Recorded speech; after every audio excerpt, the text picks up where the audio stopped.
ఒకానొక ఊరిలో శాంతమ్మ అనే ఆవిడ ఉండేది. ఆవిడకి రుక్కు అనే కోడలుంది. కొడుకు మధు బాగా చదువుకొని పెద్ద ఉద్యోగం సంపాదించి విధవరాలైన తల్లిని, భార్య రుక్కుని సిటీలో మంచి ఇంట్లో పెట్టి బాగా చూసుకునేవాడు. రుక్కు పల్లెటూరి పిల్ల, అస్సలు చదువుకోలేదు. తనకి అన్నీ వింతగానే అనిపించేవి. ఒకరోజు మధు రుక్కు కోసమని మ్యాగీ చేసి పెట్టాడు.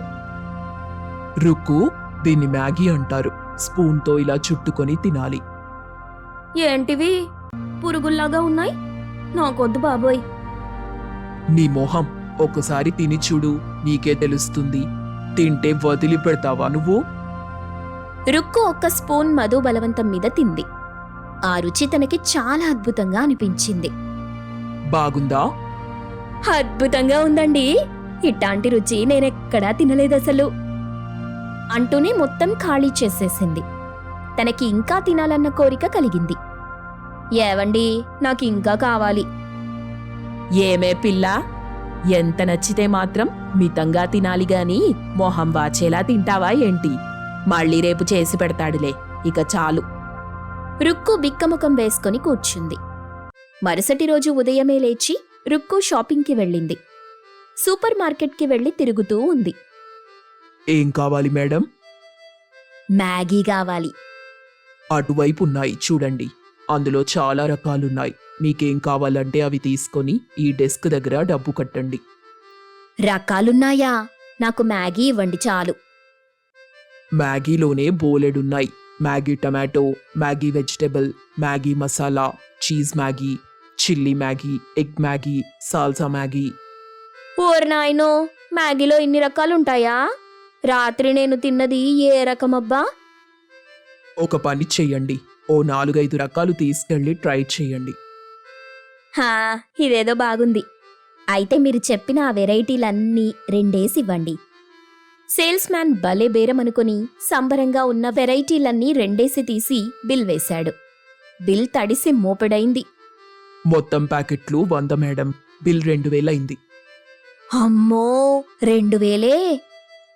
మీకు డిస్కౌంట్ ఇచ్చి మరీ చెప్తున్నా మేడం. వేరే ఎవరైనా అయితే 2500 తీసుకుంటారు. పాపం పిచ్చి రుక్కు ముందు వెనుక ఆలోచించకుండా 2000 కట్టి బయటకొచ్చింది. ఇంటికి మోసుకెళ్లేసరికి ఓపిక అయిపోయి చతికిలబడింది. శాంతమ్మ ఆమెను చూస్తూనే నోరెళ్లబెట్టింది. ఓసేయ్ రుక్కు, ఏంటే ఇవన్నీ? అత్తమ్మా, మ్యాగీ అత్తమ్మా. ఇన్ని వెరైటీలుంటాయని నాకు తెలీదు. ఉన్నవాట్లో అన్నీ తెచ్చేశాను. పిచ్చి మొహందానా, ఇన్ని ఒకేసారి తినేస్తావా ఏంటి? లేదత్తమ్మా, మెల్లగా నిదానంగా ఒక వారం రోజుల్లో తింటాను. అన్నట్టుగానే రుక్కు మ్యాగీ చేయటం నేర్చుకుని వారంలో 100 ప్యాకెట్లు పూర్తి చేసింది. మధు తనకి మ్యాగీ అలవాటు చేసినందుకు తల పట్టుకున్నాడు. రుక్కు, మ్యాగీ ఆరోగ్యానికి మంచిది కాదు. మితంగా తింటేనే ఆహారం, లేదంటే విషం. ఇక నుండి నువ్వు ఇవన్నీ మానుకోవాలి. ఆరోగ్యానికి మంచిది కాదన్నప్పుడు నాకెందుకు అలవాటు చేశారు? చెప్తున్నా కదా, అప్పుడప్పుడు తింటే పర్లేదు. ఇలా అదే పనిగా తినొద్దంటున్నా. ఇక నుండి నువ్వు బజారుకు వెళ్ళి ఇవి కొనడానికి వీల్లేదు. రుక్కు ఆ మాటలకి బిక్కముఖం వేసుకుని కూర్చుంది. ఒక 4 రోజులు తినకుండా కంట్రోల్లో ఉంది. కానీ తరువాత తన వల్ల కాలేదు. భోజనం చేయటం కూడా మానేసింది. అసలు తినడానికి ఏమీ లేనట్టు పీక్కుపోయింది తన మొహం. అమ్మో, ఇంక నా వల్ల కాదు. 4 రోజులు మ్యాగీ తినకుండా ఉన్నానంటే గొప్పే. ఇంకా ఇవాళ తినకపోతే నా ప్రాణం ఇటు నుండి ఇటే పైకి పోతుంది అనుకున్నదే తడవుగా లేచి బజారుకు బయలుదేరింది. సూపర్ మార్కెట్కి వెళ్లే దారిలో నూడిల్స్ షాప్ అని బోర్డు కనిపించింది. వెంటనే ఆ షాప్లోకి వెళ్లి తన పొట్ట పగిలేలా మ్యాగీ గిన్నెలు లాగించేసింది. ఆహా, ఏమి రుచి! ఎంత అద్భుతంగా ఉందో! వేడివేడిగా కారంగా సూప్ తాగుతూ మ్యాగీ తింటూ ఉంటే బ్రహ్మాండం, అమోఘం, వర్ణనాతీతం. రుక్కు మ్యాగీని పొగుడుతూ తినటం చూసిన ఒక నడివయసు వ్యక్తి ఆశ్చర్యంగా ఆమె దగ్గరికొచ్చాడు. ఏమా, నీకు మ్యాగీ అంటే అంత ఇష్టమా? అవునండి, చాలా ఇష్టం. మా ఇంట్లో మాత్రం నన్ను తిననివ్వట్లేదు. నా పేరు సుబ్బారావు. రేపు దగ్గరలో ఉన్న సూపర్ మార్కెట్ దగ్గర మ్యాగీ పోటీ ఉంది. ఎవరు తక్కువ టైంలో ఇచ్చిన మ్యాగీ అంతా తింటారో వాళ్ళకి 10,000 ఇస్తారంట. మ్యాగీ తినాలా? నాకింకేం వద్దు. ఆ పోటీ ఎక్కడో చెప్పండి అని రుక్కు అతని దగ్గర అడ్రస్ తీసుకొని ఇంటికి వెళ్ళిపోయింది. సాయంత్రం వేళ శాంతమ్మ రుక్కుని భోజనానికి పిలిచింది. రుక్కో, భోజనానికి రా. వద్దత్తమ్మా, ఈ పూట నేనేం తినను. అదేంటే, ఏమైంది? ఒంట్లో బాగోలేదా? బాగానే ఉందత్తమ్మా. ఒక్కోసారి కడుపు ఖాళీగా ఉండటం కూడా మంచిదేగా. అబ్బో, ఇప్పటికిప్పుడు మ్యాగీ అంటే మాత్రం ఎగురుకుంటూ వస్తావే. సరేగాని నీ భోజనం హాట్ బాక్స్లో పెడతాను. ఆకలేస్తే తిను. ఆ రాత్రి రుక్కు నిద్రపోలేదు. కళ్ళు పెద్దగా తెరిచి ఎప్పుడు తెల్లవారుతుందా అని చూస్తుంది. తనలో తాను గొనుక్కుంటూ ఉంది. పక్కన మధు తన మాటలు వింటున్నాడు. అబ్బా, ఈ సూర్యుడెక్కడున్నాడు? భూమి చుట్టూ తిరగడం తప్ప వేరే పనేముంది? తొందరగా రావచ్చుగా. ఇప్పుడు పొద్దున్నే లేచి నువ్వు సంతకం పెట్టాల్సిన ఫైల్స్ ఉన్నాయా? ఎందుకు ఊరికే గొనుగుతున్నావు? మాట్లాడకుండా పడుకో. అతి కష్టం మీద రుక్కుకి తెల్లవారింది. మధు ఆఫీస్కి వెళ్ళాక శాంతమ్మ టీవీ ముందు కూర్చున్నాక రుక్కు పరుగున సూపర్ మార్కెట్కి వెళ్ళింది. రావాలండి, రావాలి. ఎంత తింటే అంత మ్యాగీ. ఎవరు ఫస్ట్ తింటే వాళ్ళకి 10,000 ఇస్తాం. రుక్కు గబగబా వెళ్ళి ఒక మ్యాగీ బౌల్ ముందు నిల్చుంది. పోటీ మొదలైంది. తనతో పాటు మరో 9 మంది పోటీలో ఉన్నారు. వాళ్ళు డబ్బు కోసం తింటే రుక్కు మ్యాగీ మీద ఉన్న ప్రేమతో తింటుంది. తన ముందు ఉన్నదంతా ఒక్క నిమిషంలో ఖాళీ చేసేసింది. చూస్తున్న ప్రేక్షకులంతా ఆశ్చర్యపోయారు. ఇంతవరకు ఇంత స్పీడ్ గా ఇంత మ్యాగీ తిన్నవాళ్ళు ఎవ్వరూ లేరు. మీ డెడికేషన్ మాకు నచ్చింది. ఇవిగోండి 10,000.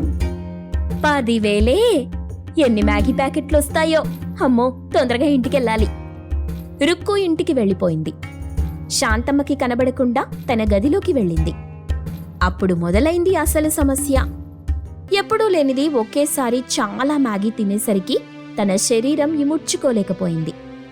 అది అరక్క గొంతు మొత్తం మండిపోతూ బాగా ఇబ్బంది పడసాగింది. మనిషి కూడా బాగా ఉబ్బిపోయింది. ఏంటి, నాకేదో తేడాగా ఉంది. అనవసరంగా తిన్నానా ఏంటి? ఈ విషయం మా అత్తయ్యకి మా ఆయనకి తెలిస్తే నన్ను తిడతారు. అమ్మో, ఇవాల్టికి గదిలోనే ఉంటాను. కాసేపటికి రుక్కు కడుపులో నొప్పికి ఆగలేక ఏడుపు మొదలెట్టేసింది. ఆ ఏడుపు విన్న శాంతమ్మ, మధు కంగారుగా తన దగ్గరికి వెళ్లారు. రుక్కో, ఎందుకేడుస్తున్నావమ్మా? ఏంటి, నీ మొహం అలా ఉందేంటి? నీ శరీరం కూడా ఉబ్బినట్టుందేంటి? అత్తమ్మా, ఏమైందో చెప్పవే. అత్తమ్మా, నేను మ్యాగీ పోటీకి వెళ్ళాను. అందరికంటే ఎక్కువ మ్యాగీ నేనే తిన్నాను. అప్పటి నుండి నాకు ఒంట్లో బాగోలేదు. చాలా ఇబ్బందిగా ఉంది. ఓయమ్మా, మ్యాగీ పోటీకి వెళ్ళావా? ఎంత తిన్నావే? ఓ 4 కేజీలు తినుంటాను. ఓరి నాయనో, 4 కేజీలా? నీ మ్యాగీ పిచ్చి తగలడా. పద, హాస్పిటల్కి వెళ్దాం అంటూ రుక్కుని హాస్పిటల్కి తీసుకెళ్లి వైద్యం చేయించారు. హాస్పిటల్లో తిన్నది కక్కించి ఇంజెక్షన్లు బాగా పొడిచారు. తిరిగి ఇంటికొచ్చేసరికి రుక్కు బాగా బలహీనపడిపోయింది. ఎందుకు రుక్కు అలాంటి పని చేశావు? మీరింట్లో తిననివ్వట్లేదుగా మరి. సరిపోయింది. ఇప్పుడు నువ్వు గెలిచిన 10,000 నీ హాస్పిటల్ ఖర్చులకే సరిపోయాయి. ఆరోగ్యము పోయింది, మనశ్శాంతి కూడా లేకుండా అయింది. నేనేమైనా కలగన్నానా ఇలా అవుతుందని? నాకింక మ్యాగీ వద్దు, ఏమొద్దు. ఇక నుండి నేనసలు బయటికే వెళ్ళను. ఇవాళ నా ప్రాణం పోయినంత పనైంది. అలా కాదులే, ఎప్పుడైనా ఇంట్లో చేసుకో. అలా బయటికి వెళ్ళి తినకు, మంచిది కాదు. బాబోయ్, నాకేమొద్దు. నాకు అన్నంలో ఇంత ఆవకాయ వేసివ్వండి చాలు. ఇంకోసారి నేను మ్యాగీ తింటే చెప్పుతో కొట్టండి నన్ను. శాంతమ్మ, మధు రుక్కు అమాయకత్వానికి నవ్వుకున్నారు. రాత్రి 10 దాటింది. కిచెన్లో పని ముగించుకొని కోడలు ఆమని హాల్లోకి వచ్చి చూసింది. పెరటి వైపు గుమ్మం తెరిచి ఉండటం కనబడింది. పెరటి తలుపులు తెరిచున్నాయంటే అత్తామామలింకా పడుకోలేదన్నమాట. హోరి నాయనో, ఎలా చెప్తే అత్తామామలకు వేసవి కష్టాలు అర్థమవుతాయో ఏంటో అనుకుంటూ ఆమెని గుమ్మం దగ్గరికొచ్చి పెరట్లోకి చూసింది. పెరట్లో ఒక చోట వేసుకున్న మంచంలో ఆమెని అత్తామామలు సుగుణ మోహన్ రావు కూర్చొని ప్రేమగా మాట్లాడుకుంటున్నారు. ఆమెని వాళ్ల మాటలు వింటూ ఉంది. ఏవయ్యా, చెప్పు సుగుణ. మన పెళ్లి రోజొస్తుంది కదా, నాకేం గిఫ్ట్ ఇస్తున్నారు? ఇచ్చే పరిస్థితి నాకెక్కడుంది సుగుణ? ఇప్పుడు నేను సంపాదించటం లేదు కదా. దేనికోసమైనా నేను కొడుకుని అడగాలి, నువ్వు కోడల్ని అడగాలి. అబ్బా, ఇప్పుడు కూడా కొడుకు కోడలి గురించే మాట్లాడాలా చెప్పండి? మనం ప్రేమగా మాట్లాడుకుని ఎన్ని రోజులవుతుంది చెప్పండి? సుగుణ, కోడలొస్తే ఇంకా పడుకోలేదా అని గొడవ చేస్తుంది. మనమేమైనా ఉంటే గదిలో మాట్లాడుకుందాం పదా. రాత్రి 10 దాటినా వాతావరణంలో వేడి తగ్గలేదు, ఉడకపోతా తగ్గలేదు. ఆ గదిలో ఎంత వేడిగా ఉందో గమనించారా? ఎలా ఉన్నా తొందరగా పడుకోవాలి కదా సుగుణ. నేనొక నిర్ణయానికి వచ్చానండి. ఏంటి సుగుణ? రేపు నాకు కోడలు అన్నం పెట్టకపోయినా పర్వాలేదు, టీ ఇవ్వకపోయినా పర్వాలేదు. ఉదయం 4 గంటలకు నిద్రలేచి నీళ్ల ట్యాంకు దగ్గరికెళ్ళి లైన్లో నిలబడను. మరి నీళ్ళెలా తాగుతావు సుగుణ? అని మోహన్ అడగగానే సుగుణ నుండి ఎలాంటి సమాధానమూ రాలేదు. మౌనంగా ఉంది. గుమ్మం దగ్గర ఉండి కోడలు ఆమని వాళ్ల మాటలు వింటుందని వాళ్లకి తెలీదు. వాళ్ల దృష్టిలో కోడలు ఆమని కిచెన్లోని సింకులో ఉన్న గిన్నెల్ని కడుగుతూ ఉంటుంది. కాని ఆమని ఆ పని మొత్తం పూర్తి చేసి వాళ్ల మాటలు వింటుంది. చెప్పు సుగుణ, నీళ్ళెలా తాగుతావు? అసలే వేసవి కాలం, అది కూడా చాలా తీవ్రంగా ఉంది. ఆకలి కంటే దాహమే ఎక్కువగా వేస్తుంది. నీళ్ల అవసరం ఎక్కువగా ఉంటుంది. గుర్తుంచుకో సుగుణ, ఆలోచించుకో సుగుణ. కోడలితో మనకెందుకొచ్చిన ఇబ్బంది చెప్పు. ఉదయం 4 గంటలకెళ్ళి 6-7 గంటల వరకు లైన్లో నిలబడి ఉండాలంటే ఎలా ఉంటుందో మీరు ఆలోచించండి అని సుగుణ చెప్తూ కన్నీళ్లు పెట్టుకుంటుంటే కోడలు ఆమనికి బాధేసింది. కాని ఆమని కూడా కావాలని అత్తామామల్ని ఇబ్బంది పెట్టటం లేదు, బాధ పెట్టటం లేదు, వాళ్లని కావాలని ఏడిపించాలని లేదు. ఆ కన్నీళ్లని చూస్తూ, నన్ను మన్నించండత్తయ్యా, మీకు చాలా బాధవుతుందని తెలుసు. కాని ఈ వేసవికాలం పోయే వరకు మనకి నీళ్ల కష్టాలు తప్పవు అని అనుకుంటూ వాళ్ల దగ్గరికొచ్చింది. కోడలు ఆమనిని చూసి, వచ్చింది రాక్షసి అని తనలో తాను అనుకుంది సుగుణ.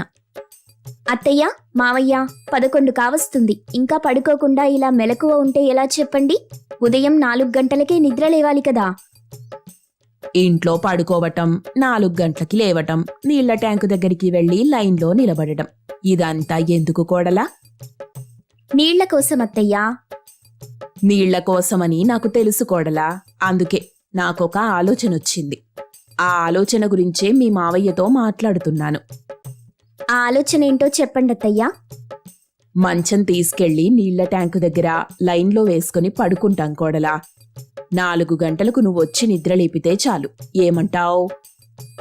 వారే వా అత్తయ్యా, మీ ఆలోచన చాలా బాగుంది. అలాగే చెయ్యండి. ఎలాగో మంచం కూడా బయటుంది కదా, నేను వెళ్ళి మీ అబ్బాయిని పంపిస్తాను. ఆయన మంచం తీసుకెళ్లి నీళ్ల ట్యాంకు దగ్గర వేస్తాడు అని ఆమని చెప్పగానే అత్త సుగుణ మౌనంగా లేచి అక్కడి నుండి లోపలికి వెళ్ళిపోతుంది. వేసవికాలం. తెల్లారుజాము 4 గంటల సమయం. గదిలోని చిన్నపాటి బల్ల మీద ఉన్న అలారం మోగుతూ ఉండగా బెడ్డు మీద పడుకున్న ఆమని నిద్రలేచింది. అలారంను ఆఫ్ చేసి పట్టుకుని, బయట పడుకున్న అత్తమామలు లేచారో లేదో అనుకుంటూ బయటకొచ్చింది. ఇంటి ముందు మంచంలో అత్తామామలు సుగుణ మోహన్ రావులు పడుకుని ఉన్నారు.